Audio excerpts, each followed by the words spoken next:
अब हम चलते हैं दूसरी उस साइड में। जब हमारा कम्युनिस्ट जो बोलते हैं कम्युनिज्म, तो कम्युनिस्ट जो है कम्युनिस्टिज्म और बुद्धिज्म, अगर हम इसमें कंपेयर करें तो कुछ चीज़ें जो हैं कार्ल मार्क्स ने वही चीज़ें बताई हैं जो महात्मा बुद्ध ने बताई है। लेकिन महात्मा बुद्ध तो बहुत पहले हो चुके थे, 2500 साल पहले हो चुके थे, कार्ल मार्क्स बाद में हुआ।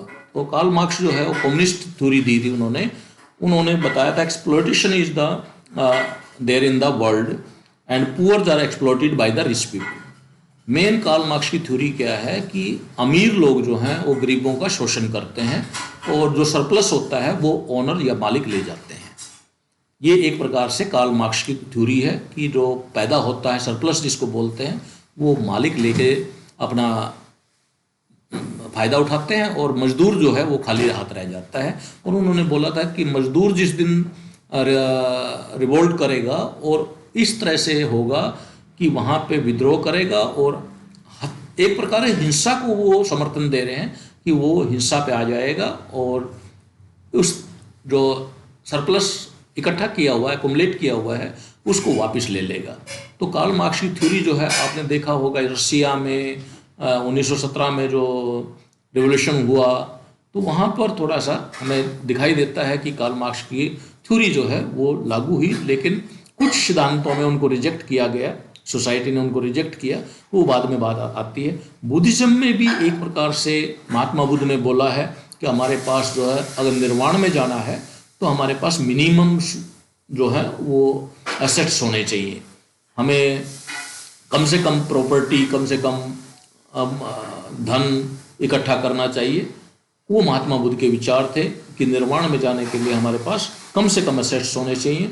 दुख का वर्ड दिया उन्होंने, दुख का इन द वर्ल्ड। दुख का मतलब एक जगह बहुत ज़्यादा इकट्ठा हो गया और दूसरी जगह जो है वो कुछ भी नहीं मिला, गरीब हो गया। पॉवर्टी जो बोलते हैं, तो संसार में पॉवर्टी क्यों आती है? पॉवर्टी इसलिए आती है, एक तरफ से गरीबी, दूसरा जो है वो धनी होता रहता है, एक्युमुलेट करता रहता है चीज़ों को। तो उसमें जो है एक प्रकार से महात्मा बुद्ध ने बोला कि ये जो सामाजिक असमानता है इसको भी बदलना है, अदरवाइज गड़बड़ हो जाएगी। दूसरा उन्होंने बोला दुख को प्यार व अच्छे संस्कारों से हटाना है। दुख जो है, मानव दुख है जो है, उसको प्यार से और अच्छे संस्कारों से उसको हटाया जा सकता है। लोग दुख में हैं, गरीबी अभिशाप है, अहिंसा परमो धर्म है। ये चीज़ें जो है हमारे महात्मा बुद्ध ने बताया कि लोग, हर आदमी, उन्होंने एक बुक में लिखा है, मैंने उनका बुक पढ़ा है, कि उन्होंने बोला कि आप सोचते हैं कि कोई सुखी है, इस संसार में कोई भी सुखी नहीं है। उन्होंने बोला अगर इंसान की योनि में जन्म लिया है तो आपको लगता है कि इसके पास 5 बंगले हैं, 5 गाड़ी हैं, बहुत पैसा है, ये तो बहुत ही सुखी होगा।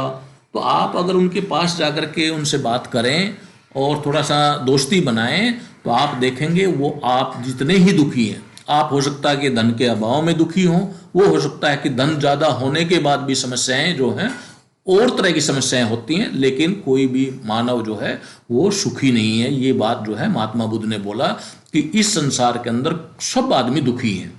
और दुख का कारण भी बताया उन्होंने, निर्वाण जो है वो भी बताया, निर्वाण कैसे लिया जा सकता है, दुख को कैसे त्यागा जा सकता है, दुख क्यों होता है वो भी बताया उन्होंने। सत्य और अहिंसा, जो चीज़ उन्होंने जो सिद्धांत मेन दिया सत्य और अहिंसा का। सत्य का मैं एक्सप्लेन करूंगा काफ़ी। सत्य का मतलब है कि आप सम्यक दृष्टि रखिए, सम्यक व्यवहार रखिए, सम्यक व्यापार कीजिए। सम्यक मतलब यथार्थ, वो चीज़ मैं बाद में बात करूंगा। तो वो हमारे महात्मा बुद्ध ने बोला कि हमारे दुख का कारण हमारे पास है और दुख से हम निकल सकते हैं अगर दुख को समझ लें। दुख क्यों है ये समझना पड़ेगा। अगर आपने ये समझ लिया कि हमें दुख क्यों है, तब उस दुख से निकला जा सकता है। समभाव बोलते हैं।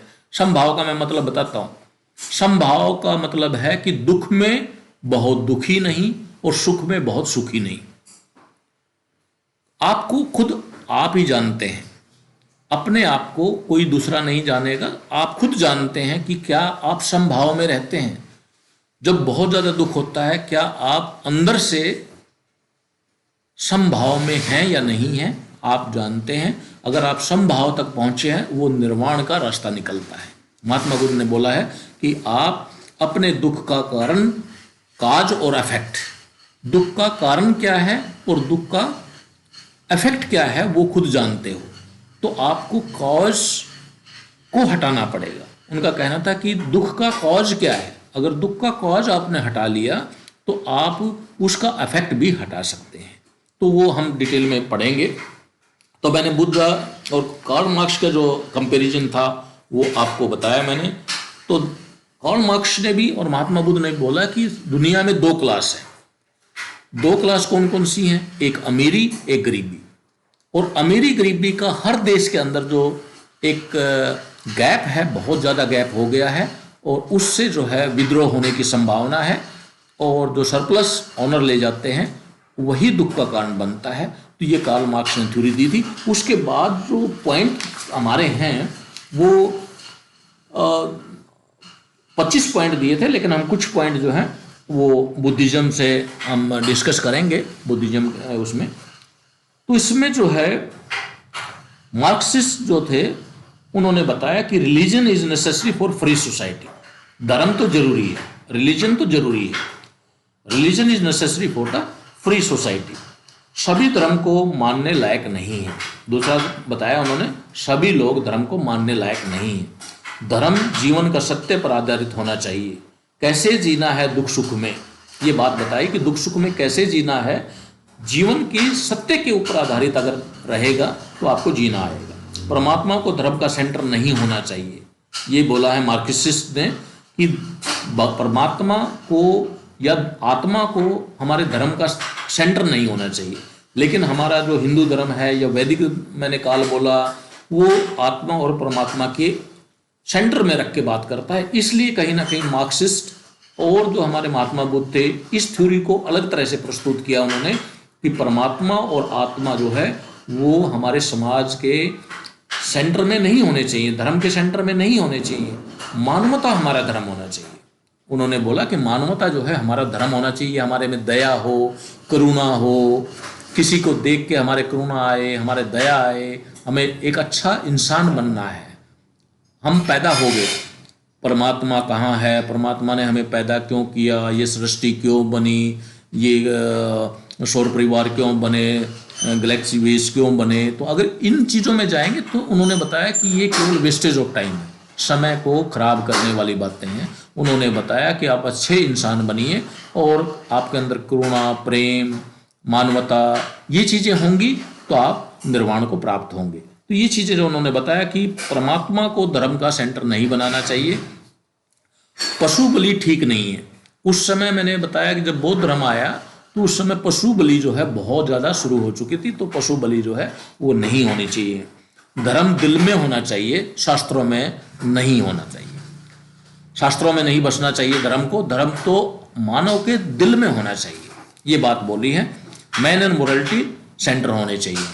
हमारी मोरल वैल्यूज़ एंड हमारे ह्यूमन बीइंग जो है वो हमारे धर्म के सेंटर होने चाहिए। सभी मानस बराबर होने चाहिए। मानवता जो है, आप देखिए कि हमारे जो वैदिक काल में मैंने बताया या फिर मनुस्मृति में जो वर्णन है, उन्होंने बताया कि जो मानव योनि में जन्म लेता है वो सभी बराबर हैं। उसमें हमारा जो सिद्धांत है उन्होंने नकारा है कि मुंह से ब्राह्मण पैदा हुआ, बाजुओं से क्षत्रिय पैदा हुआ, नाभि से वैश्य पैदा हुआ, कदमों से शूद्र पैदा हुआ। उस थ्योरी को उन्होंने रिजेक्ट कर दिया। उन्होंने बोला जो मानव योनि में जन्म ले रहा है वो इंसान है, बस। यहीं से महात्मा बुद्ध का थोड़ा सा डायरेक्शन जो चेंज हो जाता है कि हम मानवता में रहें और करुणा, प्रेम भाव हमारे अंदर पैदा हो। इंसान पहले बने हम। भगवान क्यों है, आत्मा क्यों है, कहाँ है, कैसे हैं, उन चीज़ों में उन्होंने बोला कि समय व्यर्थ करना है। तो हमें दुख को हटाना चाहिए। यहाँ पे उन्होंने प्रॉपर्टी अकोमुलेशन की भी बात करी है कि प्रॉपर्टी अकोमुलेट नहीं होनी चाहिए। प्रॉपर्टी अकोमुलेट करने से क्या है कि गरीबी अमीरी की खाई पैदा हो जाती है और फिर वही जो कार्ल मार्क्स ने बोला था उसी तरह की चीज़ें इसके अंदर आने लगती है। दोनों के जो पॉइंट हैं, महात्मा बुद्ध का भी जो 2500 साल पहले हुए थे, कार्ल मार्क्स से 2500 साल पहले जो है महात्मा बुद्ध पैदा हुए और जो बौद्ध धर्म का विस्तार किया था, उस समय उन्होंने बोला था कि कम से कम रिसोर्सेज कम से कम एसेट्स हमारे पास होने चाहिए अगर निर्वाण को जाना, खुश रहना है, सुखी रहना है तो। और मिडिल पाथ रखिए अपना। मिडिल पाथ का उन्होंने एक प्रकार से अपनी तरफ से वकालत की है कि मिडिल पाथ हमारा होना चाहिए। ऐसा नहीं कि हम अपने शरीर को सुखा दें, तपस्या इतनी कर लें। उन्होंने तपस्या की थी, उसका अपना अनुभव बताया उन्होंने कि बहुत ज़्यादा तपस्या में भी नहीं जाना है और बहुत ज़्यादा एक प्रकार से जो साधन है उनका प्रयोग भी नहीं करना है, हमें मिडिल पाथ अपनाना है। इस तरह से उन्होंने एक प्रकार से बताया। सेम थ्योरी अगर आप जाएं कार्ल मार्क्स की है, उन्होंने भी एकुमुलेशन को गलत बताया है। उन्होंने भी reconstruction of the world, Karl Marx ने क्या बोला, सोशल ऑर्डर होना चाहिए और हमारा संसार को अच्छा बनाया जाए। कार्ल मार्क्स का कहना है कि हम संसार पे ध्यान दें, संसार को अच्छा बनाया जाए, आर्थिक व सामाजिक समानता होनी चाहिए, ऑनर वर्कर के बीच में ज़्यादा गैप ना हो, जो दो क्लास हमारी अमीरी गरीबी है इस क्लास को मिटाया जाए, वर्कर को निचोड़ा जा रहा है, वर्कर को जो है मालिक लोग वो निचोड़ रहे हैं, सरप्लस जो पैदा करता है वो मालिक ले उड़ते हैं और मजदूर को जो है वर्कर को कुछ भी नहीं मिलता। इससे जो उन्होंने बताया कि एक प्रकार से हिंसा को जस्टिफाई किया उन्होंने कि एक टाइम आएगा कि जब ये मजदूर लोग हैं, जो वर्कर हैं, जिनको कुछ नहीं मिल रहा, ये एक प्रकार से एक समय में विद्रोह करेंगे और जो अमीर लोग हैं उनके हाथों से छीनेंगे। ये कार्ल मार्क्स ने थोड़ा सा हिंसा की तरफ इशारा किया कि जो वर्कर को नहीं मिलेगा तो वो एक टाइम में छीनने पे आ जाएगा। तो 1917 में जो रशिया का रिवॉल्यूशन हुआ था ये मार्क्स की थ्योरी पे था, लेकिन इसमें जो है कुछ चीज़ों को नकार दिया था सोसाइटी ने। मार्क्स की थ्योरी भी जो सोशलिज्म थ्योरी थी उसमें भी उन्होंने कुछ चीज़ों को नकार दिया था कि वो पॉसिबल नहीं है। मेन जो पॉइंट थे उसमें 4 पॉइंट रह गए, reconstruct of the world, conflict in the classes, private property, abolition of the private property. ये 4 जो मेन सिद्धांत तो कार्ल मार्क्स के थे जो फॉलो करने चाहिए थे। उसने बताया कि जब हम ओरिजिन ऑफ वर्ल्ड की बात करते हैं तो महात्मा बुद्ध ने बोला ये टाइम वेस्ट करने की बातें हैं कि संसार कैसे पैदा हुआ, परमात्मा कैसे है, परमात्मा आत्मा कैसे है। लेकिन एक बात मैं यही बता देता हूँ कि बहुत कुछ बताने के बाद भी महात्मा बुद्ध एक जगह चूक गए। उन्होंने बोला कि अगर निर्वाण इस जन्म में निर्वाण नहीं मिला इस जन्म में तो पुनर्जन्म होगा। देखिए मैं फिर आपको बहुत अच्छी बात बता रहा हूँ कि चूक जाता है आदमी। जो भाई मेरे को बता रहे थे कि बौद्ध धर्म के बारे में ज्ञान होना चाहिए, बुक पढ़ लेना आप। महात्मा बुद्ध ने एक जगह बोला है कि अगर निर्वाण नहीं प्राप्त हुआ तो पुनर्जन्म होगा, और वही हमारे वैदिक धर्म में है, हमारे हिंदू धर्म में है, सनातन धर्म में है कि पुनर्जन्म होता है। तो यहाँ तो फिर मैच कर गया, बौद्ध धर्म और हिंदू धर्म फिर मैच कर गया कि पुनर्जन्म। महात्मा बुद्ध ने भी बोला है कि निर्वाण नहीं मिला तो पुनर्जन्म होगा। पुनर्जन्म का मतलब क्या होगा? पुनर्जन्म अगर आत्मा ही नहीं मानी उन्होंने, एक जगह बोला कि आत्मा क्या है इसके ऊपर ज़्यादा ध्यान नहीं देना है, और फिर बोल दिया कि पुनर्जन्म। अगर आत्मा नहीं हो तो पुनर्जन्म कैसे होगा? तो पुनर्जन्म की थ्योरी भी महात्मा बुद्ध ने भी दी है। आप महात्मा बुद्ध के जो भी लिखे हुए लेख हैं उनमें लिखिए, उन्होंने निर्वाण तक बात करके निर्वाण के बाद उन्होंने बोला कि निर्वाण नहीं मिलेगा तो पुनर्जन्म होगा। तो मेरा अपना पॉइंट ऑफ व्यू ये है कि पुनर्जन्म होने का मतलब ये है कि आत्मा दोबारा जन्म लेती है। तो यहाँ पे हिंदू का और हमारे बौद्ध धर्म का कहीं ना कहीं सिमिलरिटीज है, दोनों की बात एक ही है कि आत्मा तो जन्म लेती है। तो उसमें जो है उन्होंने बोला कि लगभग सोसाइटी में एक बैलेंस होना चाहिए, समानता होनी चाहिए, स्वतंत्रता होनी चाहिए। वही अंबेडकर जी ने बोला था कि सोशल रिफॉर्म लाया जाए और हमें आज़ादी नहीं चाहिए। हमारे अंबेडकर जी ने क्या बताया था? अंबेडकर जी ने भी यही बोला था कि आप आज़ादी में इतनी जल्दी कर रहे हैं। कांग्रेस इसलिए नाराज हुई थी उनसे कि अंबेडकर जी ने बोला था कि इतना जल्दी मत कीजिए कि आपको पावर मिल जाए। और अंबेडकर जी ने तो यहाँ तक बोला कि हमारे अंग्रेज आने से पहले हमारे साथ ज़्यादा दुर्व्यवहार होता था शूद्रों के साथ, और अंग्रेजों ने कुछ सिस्टम बनाया और उसमें जो है अंग्रेजों ने ऐसा सिस्टम बनाया कि उतना दुर्व्यवहार नहीं हुआ। इसलिए अंबेडकर जी कहीं ना कहीं अंग्रेजों को अच्छा मानते थे इस मामले में कि हमारे जो धर्म में 4 वर्णों में शूद्रों को जो व्यवहार दिया जाता था उस व्यवहार को अच्छा बनाया अंग्रेजों ने। तो अंबेडकर जी का ये था कि पहले हमें सामाजिक सुधार करना चाहिए, आर्थिक सुधार करना चाहिए समाज में। आज़ादी मिलना अगर गोरों से छीन के कालों के हाथों में आ गई तो इससे कोई फर्क नहीं पड़ेगा। इसलिए 99% लोग जो हैं वो उस समय में अंबेडकर जी के नाराज हो गए थे। और मैंने बताया था कि अंबेडकर जी को मुंबई में बुरी तरह हराया था इलेक्शन में। उसके बाद जब वो आज का बांग्लादेश है वहाँ जाकर के इलेक्शन लड़े बंगाल में, वहाँ पे उनकी जीत हुई और मुस्लिम लीग ने उनका समर्थन किया था उस समय, मुस्लिम लीग।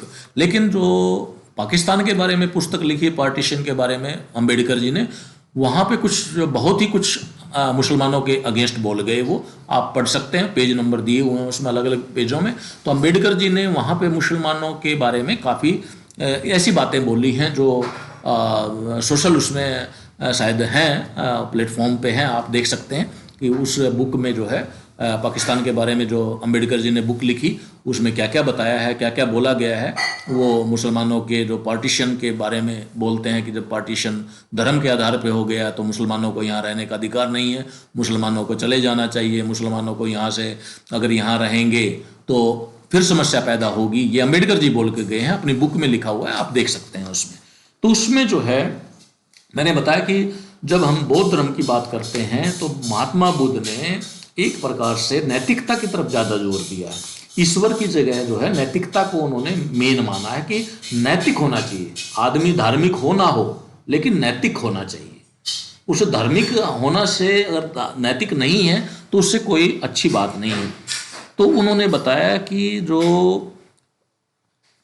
हमारा इंसान है उसको मोरल वैल्यूज होनी चाहिए, उसको दया होनी चाहिए, करुणा होनी चाहिए, वो समानता में विश्वास रखे, वो पूंजी को इकट्ठी ना करे, वो मिडल पाथ अपनाए, पशुओं को भी उतना ही अधिकार दें जितना इंसानों को अधिकार है। तो पशु बलि का भी उन्होंने विरोध किया।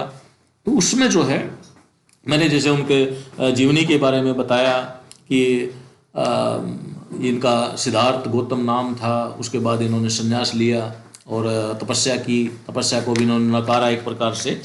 तो इसमें जो है काफ़ी चीज़ें उसी तरह से हम जन्म मरण के संबंध में उन्होंने बताया है कि हमारे जो सिद्धांत जो हैं कौन कौन से सिद्धांत हो सकते हैं, उसके ऊपर जो है उन्होंने सारी चीज़ें बताई हैं। तो इसमें जो है जब हमारे महात्मा बुद्ध ने बौद्ध धर्म शुरू किया तो जैनिज्म भी उसी टाइम आया। आप देखिए जैनिज्म भी उसी टाइम आया और बुद्धिज्म भी उसी टाइम आया, लेकिन बुद्धिज्म को विस्तार ज़्यादा मिला चीन, नेपाल, जापान, श्रीलंका, थाईलैंड, उसके बाद जो है हमारा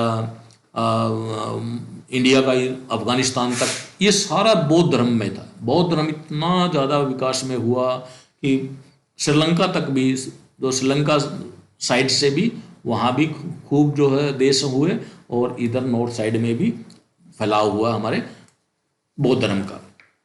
तो इसके अंदर जो है आर्थिक समानता के बारे में ज़्यादा बोला है, गरीब अमीर के बारे में ज़्यादा बोला गया है इसमें। तो इसमें एक प्रकार से उन्होंने थ्योरी दिया कि हमारा जो है समानता होनी चाहिए, एक दूसरे के उसमें समानता होनी चाहिए। 80 साल की उम्र में इनकी मृत्यु हो गई। जो मैंने बताया कि मृत्यु में जो कुशीनगर है देवरिया में, तो वहाँ पे इनकी मृत्यु हो गई थी। तो इसमें बुद्धिज्म की डॉक्ट्राइन अगर आप जाएं उसमें, तो उसमें 8 फोल्ड पाथ बोला गया है। 8 फोल्ड पाथ हैं उसमें, 8 फोल्ड पाथ, जिसमें निर्वाण की ओर अग्रसर होने के लिए ये फॉलो करने पड़ते हैं। क्या है इसमें 8 फोल्ड पाथ? क्या बताया उन्होंने? Right observation, right determination, right speech, right action, right livelihood, right effort, right awareness, right concerns. ये 8 फोल्ड पाथ जो है अगर फॉलो करेंगे निर्वाण की तरफ ले जाएंगे आपको। तो उसमें जो है उन्होंने बताया कि इच्छा जो हमारी डिजायर्स है वो दुख का कारण है। जो हमारी ह्यूमन मेजरी है और एक प्रकार से दुख है जो आदमी का, इंसान का, वो इसी कारण है कि हम डिजायर पाले हुए हैं। तो वो विस्तार में अगर आप जाएंगे तो उसको पढ़ सकते हैं डॉक्ट्राइन ऑफ बुद्धिज्म में। तो उन्होंने मिडल पाथ की फिलोसॉफी बताया है। एक्सेस में कोई चीज़ नहीं होनी चाहिए, कोई भी चीज़ एक्सेस में नहीं होनी चाहिए। ये उन्होंने बोला कि आप जितनी ज़रूरत है उतनी ही रखिए, एक्सेस में ज़्यादा उसको एकुमुलेट मत कीजिए। तो उन्होंने जो चीज़ें हैं कि डोंट कमेंट वायलेंस, फॉलोअर्स को कोड ऑफ कंडक्ट सिखाया उन्होंने। Don't commit violence, don't cover the property of others, दूसरों का जो प्रॉपर्टी है उस पर भी नज़र मत डालिए। उन्होंने बताया कि दूसरे के पास अगर ज़्यादा हो जाए तो सम्यक रहिए, सम्यक दृष्टि होनी चाहिए आपकी। अगर किसी के पास ज़्यादा है तो आपकी दृष्टि सम्यक होनी चाहिए। वो भी बोला है उन्होंने कि दूसरे की प्रॉपर्टी पे आपकी नज़र नहीं होनी चाहिए। दूसरे के पास क्या है, दूसरे के पास क्या नहीं है, हमें क्या मतलब है, हमें जीवन जीना है, खुशी से जीवन जीजिए। डोंट यूज इंटॉक्सिकेंट, जो उन्होंने बताया नशे की चीज़ें जो बोलते हैं, उनको नशे से दूर रहना चाहिए इंसान को। डोंट टेल ए लाई, सत्य और अहिंसा उन्होंने मेन बोला था। तो हमें सत्य पे रहना है, झूठ नहीं बोलना है। और सेक्सुअल मिसकंडक्ट जो है उस चीज़ को भी उन्होंने नकारा है। उस समय जो हमारे हिंदुओं में भी और बाकी वैदिक जो कल्चर थी कि शादियाँ ज़्यादा होती थी, तो उस चीज़ को भी इन्होंने बोला कि नहीं, ज़्यादा शादियाँ नहीं होनी चाहिए और हमारा मोनोगैमी होना चाहिए। तो बौद्ध धर्म में बोला गया कि उस चीज़ का भी हमें कंट्रोल होना चाहिए। उन्होंने बताया कि अपनी खुशी के लिए इंसान खुद जिम्मेवार है, ये भी बात उन्होंने बोली। जीवन दुख है आपकी चाहतों की वजह से, आप कितना चाहते हैं उतना ही ज़्यादा दुख है। इसकी दो धाराएं थी, महायान और हीनयान। जो सोल एंड गॉड को इन्होंने नकार दिया, वर्ण सिस्टम को भी इन्होंने नकार दिया कि वर्ण सिस्टम, इंसान में कोई वर्ण सिस्टम नहीं होता, ये बकवास है, और जो मानव योनि में पैदा हुआ वो इंसान होता है। उन्होंने कहा कि ब्राह्मणवाद जो था, ब्राह्मणवाद से अच्छा तो आप बौद्ध धर्म में आइए। उन्होंने ब्राह्मणवाद को एक प्रकार से नकारा और उन्होंने बोला कि आप बौद्ध धर्म में एक प्रकार से आप एंजॉय कर सकते हैं लाइफ को, ब्राह्मणवाद में बहुत सारी कमियां थी उस समय। और जो प्यार है और हमारे संस्कार हैं, उनकी वजह से उनको हथियार बना करके हम अपने को अच्छा बना सकते हैं। पाली भाषा में इनके जो स्टार्टिंग जो लेख थे, रिलीजियस ऑर्डर जिसको बोलते हैं, वो पाली भाषा में लिखे गए थे।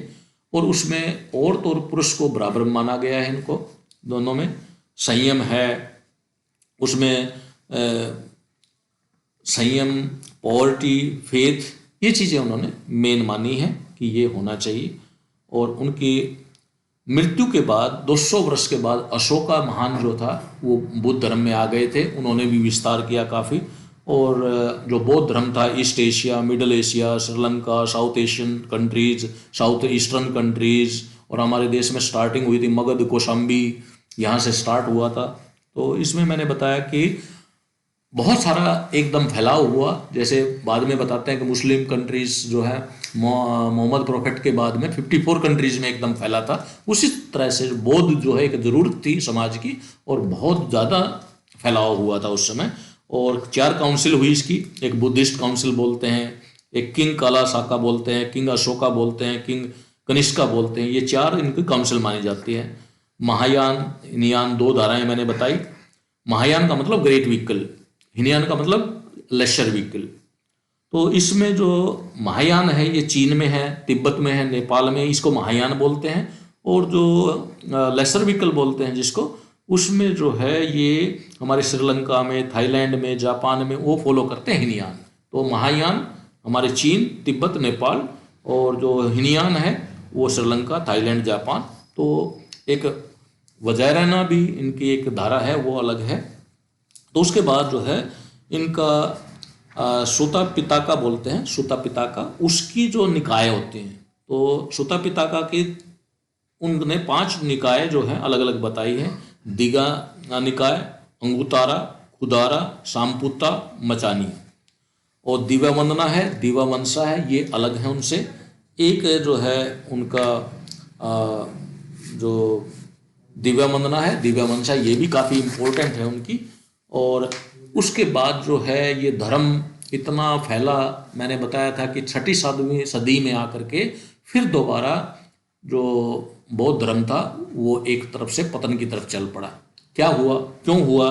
बौद्ध धर्म जो है, पाली भाषा थी इनकी मेन, उसको संस्कृत में बदल दिया इन्होंने। ये सबसे बड़ी गलती थी कि पाली भाषा को कन्वर्ट कर दिया ना संस्कृत में, और वो फिर कहीं ना कहीं हिंदू धर्म की तरफ ही आ गए, सनातन की तरफ आ गए। उसके बाद जो बौद्ध थे वो आराम का जीवन जीने लगे, ऐशो आराम में आ गए, और ईज लिविंग नेचर बोलते हैं। तो उसमें जो उन्होंने इकट्ठा करना शुरू किया, अयाशी करने लग गए एक प्रकार से, और टैक्स कलेक्ट करने लग गए, तो उसमें जो है धर्म का पतन होने लग गया। और 6वीं से 7वीं सदी में बौद्ध धर्म की बजाय दोबारा हमारे ब्राह्मणवाद ने अपने में सुधार करना शुरू किया। 6वीं-7वीं सदी में हमारे ब्राह्मणवाद ने, जिसको वैदिक रीतियाँ बोलते हैं, उनमें काफ़ी सुधार किया। और सुधार की वजह से धीरे धीरे दोबारा एक प्रकार से सनातन धर्म अपनी जगह पे आ गया, और बौद्ध जितना था हमारे इंडिया में विलुप्त हो गया। इंडिया से लगभग बौद्ध धर्म जो है विलुप्त होने की तरफ आ गया, क्योंकि ब्राह्मणवाद जो मैं बोलता हूँ, ब्राह्मणवाद ने अपने आप में सुधार किया। वो सुधार उनको दोबारा एक प्रकार से सनातन को बोलिए या हिंदू धर्म बोलिए, वहाँ से हिंदू धर्म की शुरुआत होती है।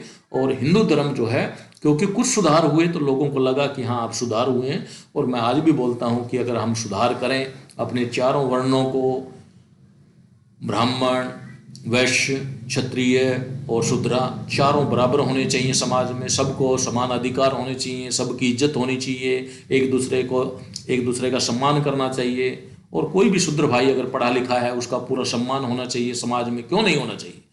वर्ण जो है, वर्ण मैं बता रहा हूँ कि वर्ण जन्म से नहीं होने चाहिए, ये जन्म से बांध करके सब कुछ गड़बड़ कर दिया। अगर वर्ण कर्म से होते तो कोई भी दिक्कत नहीं होती हमारे समाज में जो आज दिक्कतें आई हुई है। आरक्षण है, आरक्षण का जो आप विरोध भी कर सकते हैं, आप समर्थन में भी हो सकते हैं, उसमें कुछ जस्टिफिकेशन भी है, कुछ जस्टिफिकेशन नहीं भी है, तो वो अलग बात है। लेकिन एक वर्ण जो है, शूद्र को आपने इतना हे दृष्टि से देखा आपने, इसलिए कहीं ना कहीं उनको ऊपर उठाना है। आप भाईचारा बढ़ाइए उनके साथ में, अंतरजातीय विवाह कीजिए, अंतरजातीय भोज कीजिए, और एक समय ऐसा आएगा कि रिजर्वेशन अपने आप खत्म हो जाएगी। हमारे जो ब्राह्मण हैं, वैश्य हैं, क्षत्रिय हैं, ये उठाएं उनको, उन भाइयों को सहायता दें, उन भाइयों को सहयोग दें, और शूद्रों को इस तरह से लेके आएं कि वो हमारे बराबर हो जाए, आरक्षण अपने आप खत्म हो जाएगा। लॉजिक बहुत है, आप किस तरह से सोचते हैं उसके ऊपर डिपेंड करता है।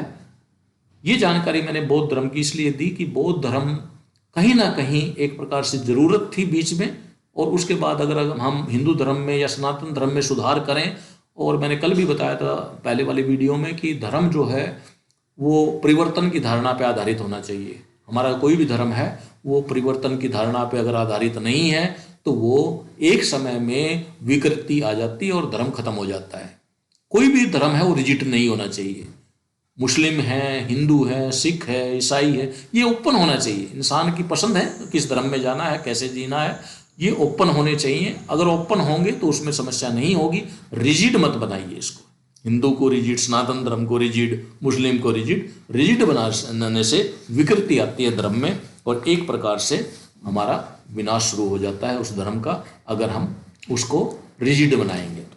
तो हमारे जो बौद्ध दर्शन हैं या हमारे जो वैदिक दर्शन है, दो हैं, एक नास्तिक दर्शन है, एक आस्तिक दर्शन है। आस्तिक दर्शन बोलता है आत्मा है, परमात्मा है, पुनर्जन्म है, ये तीन चीजें बोलता है आस्तिक दर्शन, आत्मा है, परमात्मा है और पुनर्जन्म है। नास्तिक दर्शन, जो बौद्ध दर्शन को हम एक प्रकार से नास्तिक में लें, तो एक जगह तो इन्होंने नकारा है कि परमात्मा पे ध्यान मत दीजिए, आत्मा पे ध्यान मत दीजिए, मानवता पे ध्यान दीजिए, मानवता में सुधार कीजिए। लेकिन एक जगह महात्मा बुद्ध ने बोला है कि निर्वाण में नहीं जाओगे तो पुनर्जन्म होगा।